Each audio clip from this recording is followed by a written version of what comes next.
రుద్రాక్ష ధారణ, అలాగే రుద్రాక్ష మహిమ, రుద్రాక్షల్లో రకాలు, ఇలా రుద్రాక్షలకు సంబంధించినటువంటి వివరాలు ఏ గ్రంథంలో ఉన్నాయి? రుద్రుడు అనగానే ఈశ్వరుడు, మనం నమస్కరించేటటువంటి దైవం. రుదంద్రావయతే, ప్రళయకాలంలో ఈ ప్రపంచాన్నంతటినీ కూడా తనలో లీనం చేసుకునేటటువంటి దైవం రుద్రుడు. ఇందులో మళ్ళీ శివుని యొక్క కంటి నీరు నేలపైన పడి రుద్రాక్ష వృక్షంగా మొలిచింది అని మనకు అగ్నిపురాణం, శివపురాణం కూడా అభివర్ణించగా, ఈ రుద్రాక్షలు 4 విధాలుగా మనకు లభిస్తున్నాయి.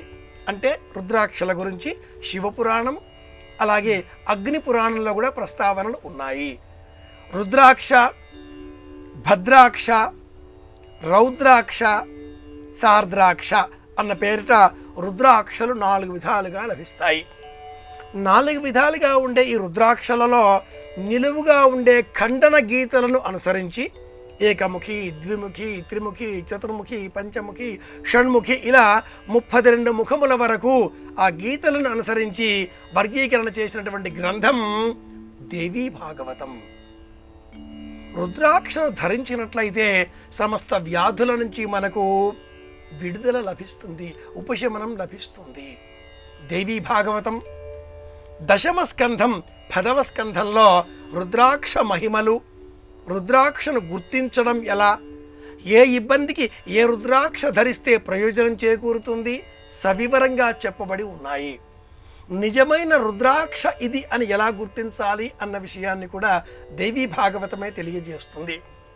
ఒక రాగి పళ్ళెం మీద ఓ రాగి పళ్ళాన్ని బోర్లించి దానిపైన ఓ రుద్రాక్ష ఉంచి ఆ రుద్రాక్ష పై భాగంలో మరి ఒక రాగి పళ్ళాన్ని అలా చేతితో పట్టుకొని ఆ పళ్ళెంతో ఈ రుద్రాక్ష పైన ఇలా తిప్పితే, రుద్రాక్ష తాకకుండా అలా తిప్పితే నిజమైన రుద్రాక్ష నెమ్మదిగా కదులుతుంది. ఆ రాగి పళ్ళెం ఎటువైపు పోతూ ఉంటే ఆ రుద్రాక్ష అటువైపు కదులుతుంది. అది నిజమైన రుద్రాక్ష.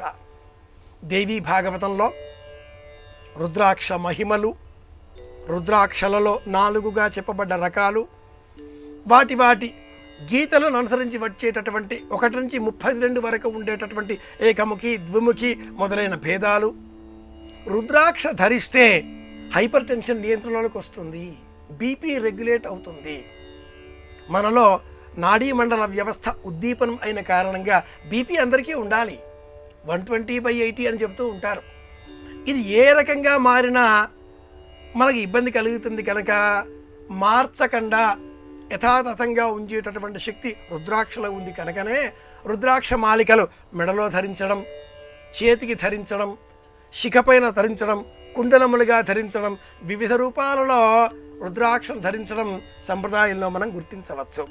దేవీ భాగవతం 10వ స్కంధములో రుద్రాక్షల గురించిన సంపూర్ణ వివరాలు మనం తెలుసుకోవచ్చు. స్త్రీలు కూడా ధరించవచ్చు, ఎవరైనా ధరించవచ్చు. దేవీ భాగవతాన్ని పరిశీలన చేస్తే మరిన్ని విషయాలు తెలిసి వస్తాయి.